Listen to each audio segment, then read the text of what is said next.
लो कन्हैया से कह दो। ये भजन तो हम सब सुनते ही आए हैं और इस भजन के अंतर्गत सुदामा के श्री कृष्ण के प्रति भाव प्रकट किए गए हैं और इन भावों को प्रकट करने का श्रेय जाता है हमारे हिंदी साहित्य के भक्तिकालीन कवि नरोत्तम दास जी को। नरोत्तम दास जी हिंदी साहित्य के एकमात्र ऐसे कवि हैं जिन्होंने अपनी 2 रचनाओं से ही अपना साहित्य में परचम लहराया। इनकी 2 रचनाएं हैं ध्रुव चरित और सुदामा चरित और इनकी प्रसिद्ध रचना का नाम है सुदामा चरित।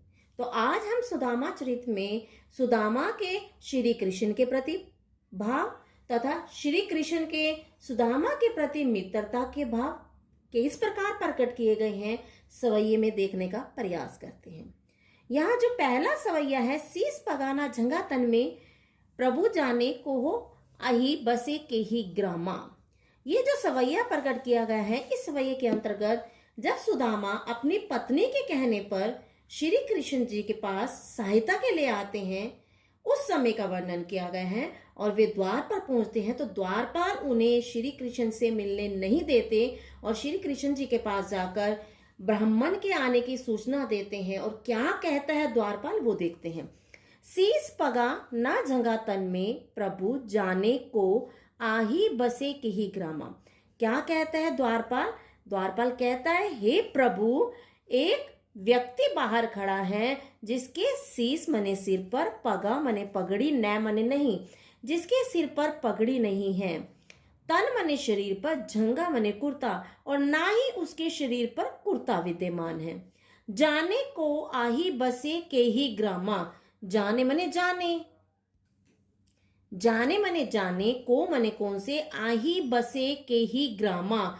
आही बसे मने निवास करता है, के ही मने कौन से, ग्रामा मने गांव में। ना जाने वो कौन से गांव में निवास करता है। धोती फटी सी लटी दुपटी, उसकी धोती फटी हुई है, लटी मने लटक रहा है, दुपटी मने अंगोछा, जिसके ऊपर अंगोछा लटक रहा है। अंगोछा क्या होता है? जो हम गर्मियों के समय में देखा होगा आपने, हरियाणा की तरफ गर्मियों में सिर पर एक कपड़ा बांधा जाता है जिसे अंगोछा कहा जाता है। तो यहाँ उसी अंगोछे का वर्णन किया गया है कि सुदामा का जो अंगोछा है वो क्या कर रहा है, उसकी फटी हुई धोती पर लटक रहा है। अरु मने और, पाए मने पाम में, उपानी मने जूते को नहीं सामा, यानी कि उसके पैरों में जो जूते हैं वो नहीं के समान है। यानी क्या कहना चाहते, नहीं के समान मतलब उसने जूते तो पहने हुए हैं लेकिन उन जूते क्या हैं, बिल्कुल ही फट चुके हैं, उनका तल्ला बिल्कुल टूट चुका है। द्वार खड़ो द्विज दुर्बल एक, द्वार मने द्वार पर, किसके द्वार पर? राजमहल के द्वार पर, दरवाजे पर। ठीक है, राजमहल के दरवाजे पर खड़ो मने खड़ा है, द्विज मने क्या होता है, ब्राह्मण, दुर्बल मने कमजोर, एक मने एक। राजमहल के द्वार पर एक कमजोर ब्राह्मण खड़ा है। रहो मने रहा है, चकिसो मने हैरानी से, वसुधा मने धरती, अभिरामा मने सुंदर। यानी कि वो क्या कर रहे हैं, वह क्या कर रहा है, चकिसो मने हैरानी से, वह हैरानी से राजमहल की धरती को और राजमहल की सुंदरता को, अभिरामा मने होता है सुंदरता को, हैरानी से देख रहा है।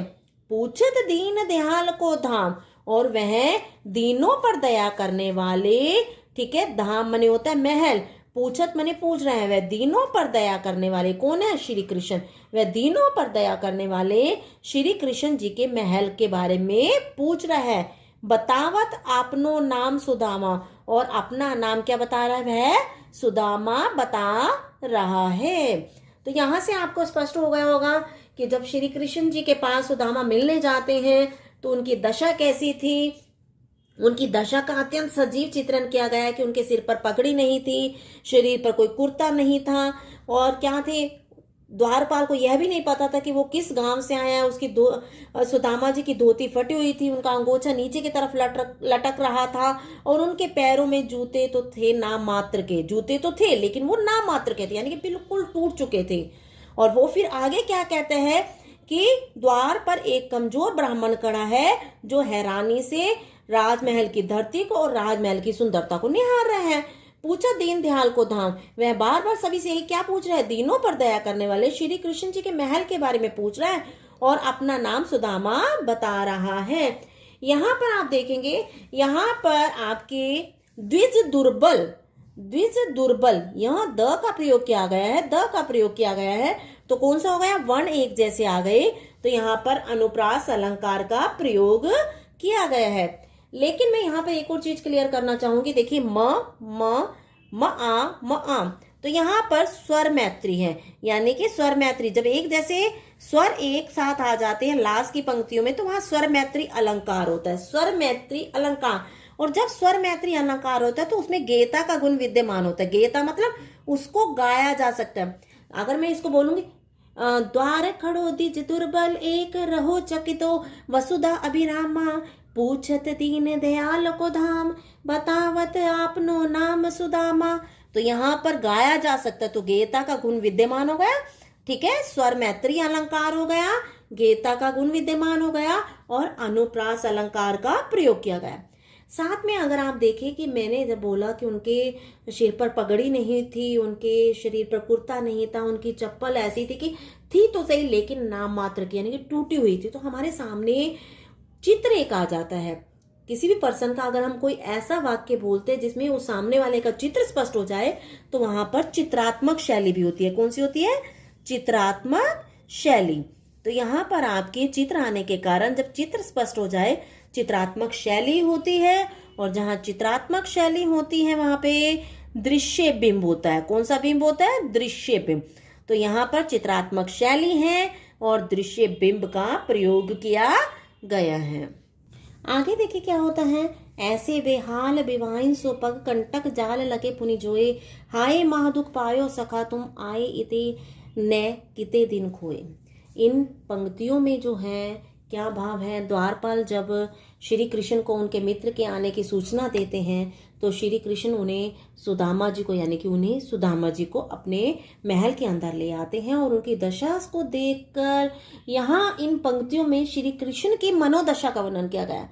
सुदामा की दशा को देखकर श्री कृष्ण की मन की दशा का वर्णन किया गया है। तो श्री कृष्ण जी सुदामा जी से क्या कहते हैं, पहले देखिए, ऐसे बेहाल बिवाइन सो, ऐसे मने ऐसे, बेहाल मने बुरे हाल, बिवाइन मने फटी हुई एड़ियां, सो मने सो, पग मने पैर, कंटक मने कांटे, जाल मने जाल, लगे पुनि जोए, पुनि मने बार बार देखने पर, ठीक है, लगे मने लगे हुए थे। कहते कि ऐसे बेहाल बिवाइन सो, श्री कृष्ण ने जब सुदामा के पैरों की ओर देखा तो पाया कि उनकी एड़ियां क्या थी, फटी हुई थी। बिवाइन का अर्थ क्या होता है, फटी हुई एड़ियां, ठीक है, उनके एड़ियां फटी हुई थी और उनके पैरों के बुरे हाल थे। उन पर पग मने पैरों पर कांटे के जाल बने हुए थे। पुनि मने देखने पर पता चल रहा था कि उनके पैर कांटों से छलनी हो चुके हैं। और श्री कृष्ण उन्हें क्या कहते हैं, हाय महादुख पायो सखा, हाय महादुख मने बहुत अधिक, दुख को पायो मने पाया, सखा मने सखा, हे मित्र तुमने बहुत अधिक कष्टों को झेला है। तुम आए इते न किते दिन खोए, तुम यहाँ पहले क्यों नहीं आ गए, कितने दिन तुमने ऐसे दुख में झेले हैं, ठीक है, तुमने इतने दिन कष्टों में क्यों झेले, तुम यहाँ पहले क्यों नहीं आ गए। देखी सुदामा की दीन दशा, सुदामा की दीन दशा को देखकर करुणा करके मतलब दया करके दया के सागर रोने लगे। सुदामा की दीन यानी कि बुरी दशा को देखकर, सुदामा की बुरी दशा को देखकर दया करके दया के सागर रोने लगे। दया के सागर किसे कहा गया है, श्री कृष्ण जी को, ठीक है। पानी प्रात को हाथ छुओ नहीं, नैनन के जल से पग धोए। हमारे भारतीय संस्कृति में एक परंपरा है कि अतिथि को देवता माना जाता है और उसके आगमन पर क्या किया जाता है, उनके पैरों को धोया जाता है। जैसे ही श्री कृष्ण जी ने उनके पैरों को धोने के लिए जो प्रात पानी का मंगवाया था उसको हाथ भी नहीं लगाया, छुओ ना ही मतलब हाथ तक नहीं लगाया।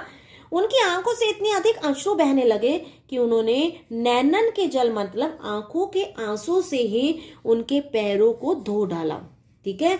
यहाँ पर बताया गया श्री कृष्ण जी ने उनकी दीन दशा को देखकर, उनकी इतनी दयनीय दशा को देखकर उनकी आंखों से निरंतर आंसू बहने लगे और उन्होंने उनके पैरों को, सुदामा के पैरों को धोने के लिए जो पानी का पात्र मंगवाया था उसे हाथों से छुआ भी नहीं और अपनी आंखों के आंसू से ही उन पैरों को धो डाला। तो यहाँ आपको स्पष्ट हो गया होगा। दोबारा एक बार मैं इसका भाव स्पष्ट करती हूँ, हिंदी दोबारा बोल रही हूँ मैं, आप ध्यान से सुनिएगा। यहाँ क्या कह रहे हैं, श्री कृष्ण ने जब सुदामा के पैरों की तरफ देखा तो पाया कि उनकी एड़ियां क्या थी, फटी हुई थी और उनके पैरों के बुरे हाल हो चुके थे। ठीक है, उनकी बिवाइन सो मतलब उनकी एड़ियां फट चुकी थी, उनके पैरों के बुरे हाल हो चुके थे, क्योंकि उनके पैर कांटों के जाल से पूरी तरह से छलनी हो चुके थे। बार बार देखने पर यही पता चल रहा था कि उनके पैर कांटों के कारण छलनी हो चुके हैं। तो श्री कृष्ण जी अपने मित्र से कहते हैं, हे मित्र, तुमने इतने अधिक कष्ट क्यों सहन किए? तुम पहले ही क्या यहाँ पर इस स्थान पर मेरे पास यानी कि अपने मित्र के पास पहले ही क्यों नहीं आ गए? सुदामा की दीन दशा को यानी कि बुरी दशा को देखकर दया करके दया के सागर रोने लगे। उन्होंने सुदामा के पैरों को धोने के लिए जो परात मंगवाया था, पानी का परात मंगवाया था, उसे हाथों से क्या नहीं किया, यानी छुआ तक नहीं, और अपनी आंखों के आंसुओं से ही सुदामा के पैरों को धो डाला। यानी कि क्या किया, आतिथ्य भाव किस प्रकार प्रकट किया, उसके पैरों को किस प्रकार धोया, अपने आंसुओं से ही धो डाला। यहाँ पर श्री कृष्ण की सुदामा के प्रति सच्ची मित्रता को स्पष्ट किया गया कि जो सच्चा मित्र होता है वो अपने मित्र की बुरी दशा को देखकर क्या करने लग जाता है, दुखी हो जाता है।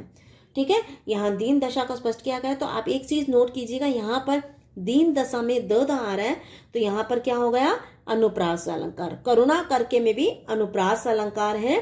ठीक है, और यहाँ पे आप कहना चाहें तो कहेंगे कि यहाँ पर दीन दशा का वर्णन किया गया तो करुण रस है। कौन सा रस, करुण रस। ठीक है, करुण रस का प्रयोग किया गया है। लेकिन यहाँ पर मैंने कहा कि उनके पैर छलनी हो चुके थे, किससे, कांटों से। ठीक है, तो यहाँ पर चित्र आ जाएगा, तो चित्रात्मक शैली भी है, करुण रस भी है, जोए खोए रोए धोए, ए आ रहा है, तो आपका स्वर मैत्री अलंकार हो गया। साथ ही गेता का गुण विद्यमान है, स्वर मैत्री अलंकार गेता का गुण विद्यमान है। सुदामा श्री कृष्ण के आतिथ्य स्वीकार करने के पश्चात जो उनकी पत्नी ने उन्हें क्या दिया था, एक उपहार स्वरूप चावल की पोटली दी थी, और श्री कृष्ण के वैभव को देखकर उसे छुपाने का प्रयास करते कि मैं इतने बड़े राजा को ये पोटली, छोटी सी पोटली जिसमें थोड़े से चावल के दाने किस प्रकार दूं। तो उन्हीं भावों को यहाँ पर प्रकट किया गया है, और श्री कृष्ण किस प्रकार से हंसते हुए मीठी वाणी में उन पर कटाक्ष करते हैं और सुदामा की आलोचना करते हैं, वो देखते हैं हम क्या है। कछु भाभी हमको दियो, ठीक है, कछु भाभी हमको दियो, सो तुम काहे न देत। श्री कृष्ण जी क्या कहते हैं, सुदामा से कहते हैं कि हमारी भाभी ने हमको दियो, हमारे लिए कुछ दिया है, सो तुम काहे ना देत। सो तुम, काहे मने किस लिए, न मने नहीं, देत मने देते। हमारी भाभी ने हमारे लिए जो कुछ दिया है वो तुम हमें क्यों नहीं देते हो। चापी मने दबा कर रखे हो, पोटड़ी मने पोटरी को, काक मने बगल में। कहते उस पोटली को तुम अपनी बगल में क्यों छिपाए जा रहे हो, दबा के क्यों रखा हुआ है। रही कहो के ही हेतु, रहे मने रहे हो, कहो मने बताओ, के ही हो तो मने किस कारण से तुम उस पोटली को बार बार बगल में दबाए जा रहे हो, क्यों छिपाए जा रहे हो। तो फिर आगे क्या कहते हैं, आगे चले, गुरु मात दिए थे, लय तुम चाबी हमें नहीं दीने। तो यहाँ कौन सी घटना का वर्णन किया गया है, जब बचपन में सुदामा और श्री कृष्ण संदीपन गुरु के आश्रम में रहते थे, इकट्ठे रहते थे, तो एक दिन क्या किया था, गुरु माता ने उन्हें लकड़ी लाने के लिए जंगल में भेज दिया था। उस समय जंगल में क्या हुआ था, और रास्ते में खाने के लिए उन्हें कहा था कि जब भूख लगे तो ये चने खा लेना। तो चने लेकर गए थे, उस समय बरसात आ गई और श्री कृष्ण जी क्या कर रहे थे, ऊपर से लकड़ी काट काट कर दे रहे थे और नीचे सुदामा एकत्रित कर रहे थे उस लकड़ी को। लेकिन एकदम ही बरसात आ गई और श्री कृष्ण ऊपर बैठे रहे और नीचे सुदामा, वो जो गुरु माता ने दोनों के हिस्से के लिए चने दिए थे वो खा गए थे। तो उन्हीं घटना का वर्णन करते हुए श्री कृष्ण क्या कहते हैं, आगे चना गुरु माता दिए थे, आगे माने पहले गुरु माता ने खाने के लिए चने दिए थे, लय तुम चाबी हमें नहीं देने, तब भी तुम क्या चाबी मने खा गए थे, हमें मने हमें श्री कृष्ण के लिए आए, नहीं दीने मने नहीं दिए। कहते उस समय भी तुमने खुद ही अकेले चने खा लिए, तब भी मुझे नहीं दिए। श्याम कहो मुस्काई सुदामा सो, चोरी के बान में हो जो परवीने। श्याम मने श्री कृष्ण जी, कहो मने कहते हैं, मुस्काए मने हंसकर, सुदामा सो मने सुदामा से। श्री कृष्ण जी हंसकर सुदामा से कहते हैं, तुम तो चोरी की बान बने, बान का अर्थ होता है आदत, तुम तो चोरी की आदत में क्या हो, परवीन मने कुशल हो। तुम तो चोरी की आदत में शुरू से ही कुशल हो, क्योंकि पहले भी गुरु माता ने क्या दिए थे, चने दिए थे, अकेले खा गए थे। और आप भाभी ने जो हमारे लिए क्या दिया है, क्या दिए हैं, एक उपहार दिया है, उसे भी तुम नहीं दे रहे हो। पोटरी काख में चापी रहे तुम। पोटरी मने पोटली को, काख मने क्या होता है, बगल में, चापी मने दबा रहे हो तुम। अभी भी जो भाभी के द्वारा पोटली दी गई है उसे तुम क्या कर रहे हो, बगल में छिपा रहे हो। खोलत नहीं सुधा रस भीने। खोलत मने खोल नहीं रहे हो, किससे, सुधा रस मने अमृत रूपी रस में भीगे हुए, ठीक है, अमृत से सने हुए इन चावलों को तुम खोल क्यों नहीं रहे हो। खोलत मने खोलत नहीं, खोल नहीं रहे हो। अमृत रूपी रस, अमृत रूपी रस से भीने मने सने हुए, अमृत रूपी रस से सने हुए तुम इन चावलों को हमें क्यों नहीं दे रहे हो। पांचली बानी अजो न तजो तुम। पांचली मने पिछली, बानी मने आदत को, अजो मने आज भी, न मने नहीं, तजो मने त्याग रहे हो। कहता है पिछली आदत को तुम आज भी त्याग नहीं रहे हो। तैसी भाभी के तंदुल कीने। अब क्या कहना चाहते हैं, तैसे ही मने वैसे ही, भाभी मने भाभी के द्वारा, तंदुल मने चावल, कीने मने कर रहे हो। वैसे ही जो भाभी ने क्या दिया, भाभी के भेजे चावलों के साथ भी वैसा ही व्यवहार कर रहे हो। यानी कि तुम पिछली आदत को भूले नहीं हो और भाभी के द्वारा दिए गए चावलों के साथ भी वैसा ही व्यवहार कर रहे हो। क्या व्यवहार कर रहे हो, कि खुद अकेले ही खा जाना चाहते हो। यहाँ पर देखिए कहो के ही, ठीक है, कहो के ही में कौन सा अलंकार हो गया, आपका अनुप्रास अलंकार हो गया, ठीक है। और तजोतम, यहाँ पर भी अनुप्रास अलंकार हो गया, यहाँ पर अनुप्रास अलंकार का प्रयोग किया गया है। और यहाँ पर देखिए सुधा रस, मैंने कहा है अमृत रूपी रस, तो यहाँ पर रूपक अलंकार हो गया आपका, सुधा रस में रूपक अलंकार हो गया, यहाँ पर आपका अनुप्रास अलंकार हो गया। और आपका यहाँ पर जब श्री कृष्ण जी बार बार छिपाने का प्रयत्न करते हैं किसी चीज को, चावल की पोटली को, तो उसमें हमारे सामने चित्र आ जाता है। तो चित्रात्मक भाषा शैली हो गई आपकी, अनुप्रास अलंकार, रूपक अलंकार, ठीक है। और साथ में धीने, परवीने, भीने, कीने में आपका स्वर मैत्री है, अलंकार, साथ में गीता का गुण विद्यमान है। इस सवैये के अंतर्गत जब सुदामा द्वारिका पहुंचते हैं तो श्री कृष्ण द्वारा सुदामा के आदर सत्कार करने, लेकिन जाते समय उनके खाली हाथ जाने का वर्णन किया गया है। और सुदामा क्या सोचते हैं कि कृष्ण उन्हें किस प्रकार खाली हाथ क्यों भेजा, उसका वर्णन किया गया है। देखते हैं हम। वह पुलकनी, यहाँ पर कहा गया है कि वह पुलकनी, सुदामा अपने हृदय में सोच रहे हैं कि श्री कृष्ण का मुझे देखकर, पुलकनी मतलब प्रसन्न होना, मुझे देखकर प्रसन्न होना, वह उठी मिलनी, और अपने सिंहासन से, उठी मने उठकर, मिलनी मने मिलना, अपने सिंहासन से खड़े होकर मुझे मिलना, वह आदर की बात, और मुझे आदर सत्कार देना। आदर क्या दिया था उन्होंने, कि श्री कृष्ण द्वारा सुदामा को अपने सिंहासन पर बैठाने का आदर सत्कार देना। वह पठवनी गोपाल की कछु न जानी जान, लेकिन क्या करना, श्री कृष्ण द्वारा पठवनी मने भेजना, गोपाल मने गोपाल का, लेकिन श्री कृष्ण का मुझे खाली हाथ भेजना उचित नहीं था। कछु न जानी जान, क्या उन्होंने मेरी जाति के बारे में भी नहीं सोचा, क्या नहीं सोचा, कि ब्राह्मण को किसी भी जगह से खाली हाथ नहीं भेजा जाता, लेकिन उन्होंने तो मुझे खाली हाथ ही भेज दिया। घर घर कर ओढ़त फिरे तनक दही के काज, कहा भयो जो अब भयो हरि को राज समाज। अब क्या कहना, मन में क्या सोच रहे हैं सुदामा, सुदामा सोचते हैं कहा भया, ठीक है, कहा भयो मतलब क्या हो गया, जो अब भयो, जो अब हो गए हैं।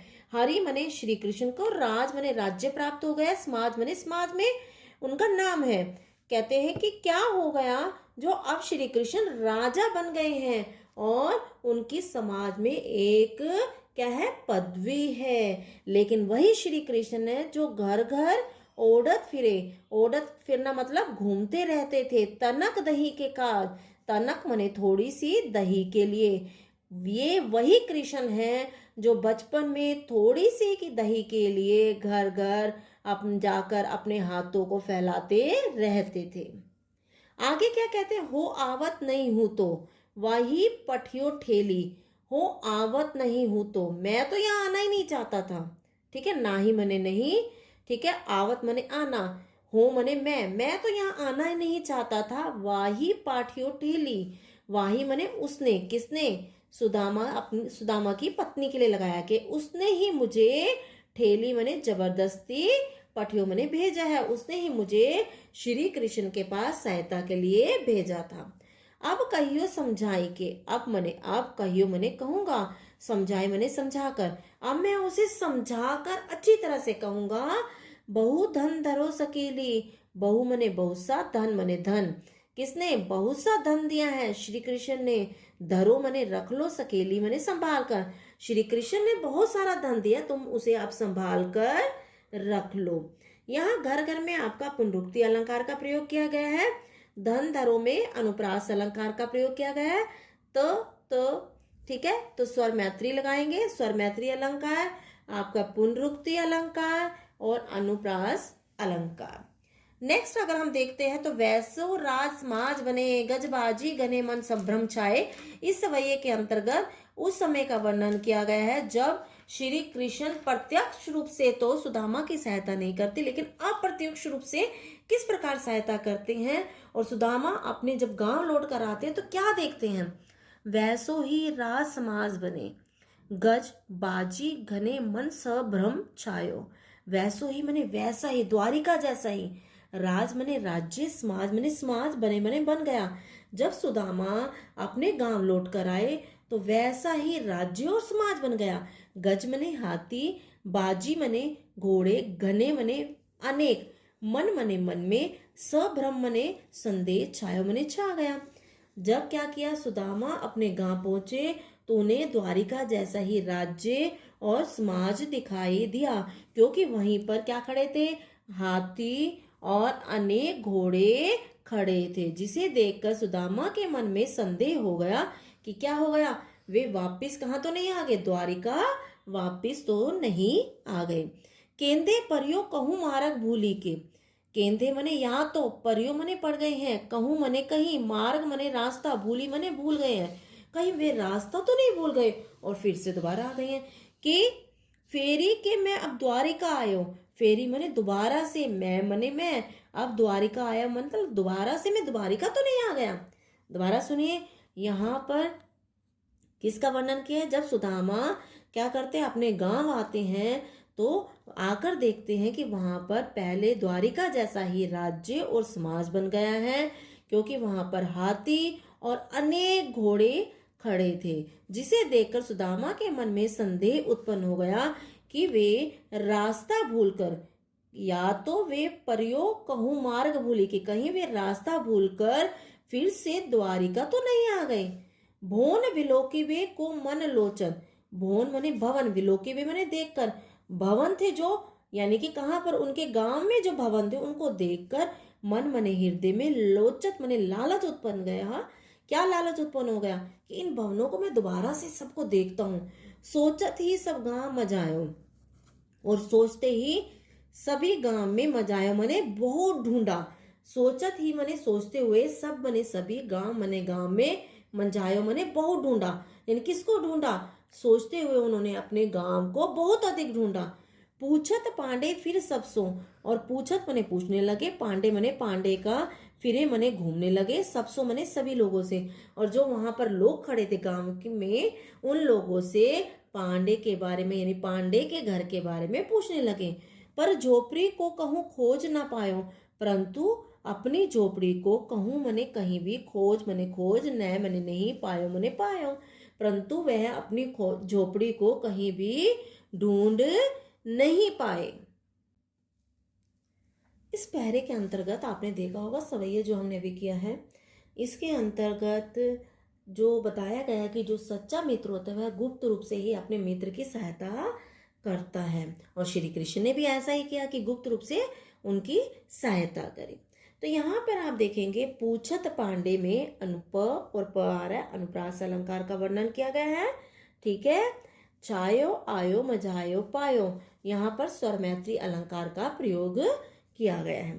यह आपको सवैये का क्लियर हो गया होगा कि जब सुदामा अपने गांव पहुंचते हैं तो उन्हें क्या दिखाई देता है, वैसा ही राज और समाज दिखाई देता है। उन्हें क्या दिखाई देता है, उसी प्रकार जैसे द्वारिका में हाथी घोड़ों के समूह खड़े थे, वैसे ही उन्हें क्या दिखाई दिया, अपने गांव में भी हाथी और घोड़ों के समूह दिखाई दिए, जिसे देखकर उनके हृदय में क्या हो गया था, संदेह उत्पन्न हो गया था, कहीं वे रास्ता भूलकर वापिस द्वारिका तो नहीं आ गए। भुवन बिलोकी बे को मन लोचन, और भवन को देखने के पश्चात उनके हृदय में क्या होने लगा कि उन भवनों को देखने का लालच आ गई। यही सोचकर वे गांव के बीच में चले गए, यही सोचकर वे सब गांव मजायो, यही सोचकर वे गांव के बीच में चले गए और अपने किसको, अपनी झोपड़ी को बहुत ढूंढने का प्रयास किया। पूछत पांडे फिर सबसे, और सभी से पूछने लगे कि पांडे जी का घर कहाँ है। पांडे जी मतलब अपने लिए लगा रही हैं, पर झोपड़ी कहो को न खोज पाए, परंतु वे अपनी झोपड़ी कहीं भी खोज नहीं पाए। अब इसके अंतर्गत अगर हम इस सवैये ला सवैये को देखते हैं तो कि वह टूटी सी छानी हथी। यहाँ पर श्री की कृष्ण की कृपा से वैभव पाने के बाद सुदामा की क्या स्थिति बदलती है उसका वर्णन किया गया है। देखते हैं कि वह टूटी सी छनी हथी, के मने कहा, वह टूटी मने टूटी हुई, छानी मने झोपड़ी, हथी मने होती थी। जहां पहले टूटी हुई झोपड़ी होती थी, कहो कंचन के अवधाम सुहावन, और अब कहा कह कंचन के अब धाम सुहावत, कहा अब सोने के जो धाम मने महल, सुहावत मने सुशोभित हो रहे हैं। वहां अब क्या हो रहे हैं, सोने के महल सुशोभित हो रहे हैं। के पग में पनी नहाती, कहा पग मने पैरों में, पनी मने चप्पल, न मने नहीं, हती मने होती। जहां पहले पैरों में पहनने के लिए चप्पल भी नहीं होती, कहाँ ले गजराजू ठाड़े महावन, कहाँ अब गजराजू मने गजराज यानी गजराज को लेकर महावत खड़े हैं, यानी कि हाथियों को लेकर महावत खड़े हैं। ठीक है। भूमि कठोर पे रात कटे, जहां पहले भूमि कठोर पर रात बीतती थी, कह कोमल सेज पे नींद न आवत, लेकिन अब सुदामा को कोमल शैया पर भी नींद नहीं आ रही। ठीक है। के जुड़तो नहीं कोंदो सवा, के मने कहीं, जुड़तो मने जुड़ता, नहीं मने नहीं, कोंदो सवा मतलब मोटा अनाज। जहां पहले मोटा अनाज भी सुदामा को प्राप्त करना मुश्किल हो जाता था, प्रभु के प्रताप ते धाक न भावत, लेकिन अब प्रभु के प्रताप के कारण उन्हें क्या प्राप्त होने लगे हैं, क्या प्राप्त होने लगा है, अब दाक उपलब्ध होने लगी, यानी सूखा हुआ किशमिश, किशमिश प्राप्त होने लगा है। लेकिन वह भी अब उन्हें न मने नहीं, भावत मने अच्छी लगती, वह दाक भी उन्हें अब अच्छी नहीं लगती। इसमें स्पष्ट क्या क्या है कि श्री कृष्ण की कृपा के कारण सुदामा की जो दिनचर्या थी वह बिल्कुल ही बदल गई है। तो हमारे सामने चित्र स्पष्ट हो रहा था कि यहाँ पर जब मैंने कहा कि जहाँ पहले सुदामा की टूटी हुई झोपड़ी होती थी, वहां पर अब सोने के महल सुशोभित हो रहे हैं। जहाँ पहले पैरों में पहनने के लिए चप्पल भी नहीं होती थी, वहां अब कौन हाथी लेकर महावत खड़े हैं। जहाँ पहले कठोर भूमि पे रात कटती थी, वहां अब कोमल शैया पर भी उन्हें सुदामा जी को नींद नहीं आती। कहाँ जहाँ पहले उन्हें मोटा अनाज भी प्राप्त होना मुश्किल हो जाता था, लेकिन प्रभु के प्रताप के कारण अब उन्हें सूखे मेवे प्राप्त होने लगे हैं, लेकिन वह भी नए भावत मने अच्छे लगते, वह भी उन्हें अब अच्छे नहीं लगते। ठीक है। यहाँ पर आप देखेंगे चित्रात्मक भाषा शैली का प्रयोग किया गया है। कहाँ कंचन में अनुप्रास अलंकार है, अनुप्रास अलंकार। ठीक है। तो स्वर मैत्री अलंकार द्वारा देख लीजिए, कह कह कंचन के अनुप्रास अलंकार, सुहावत मावत आवत भावत स्वर मैत्री अलंकार। ठीक है। स्वर मैत्री अलंकार, अनुप्रास अलंकार, गेयता का गुण विद्यमान, और यहाँ पर चित्र भी स्पष्ट हो रहा है, तो चित्रात्मक भाषा शैली।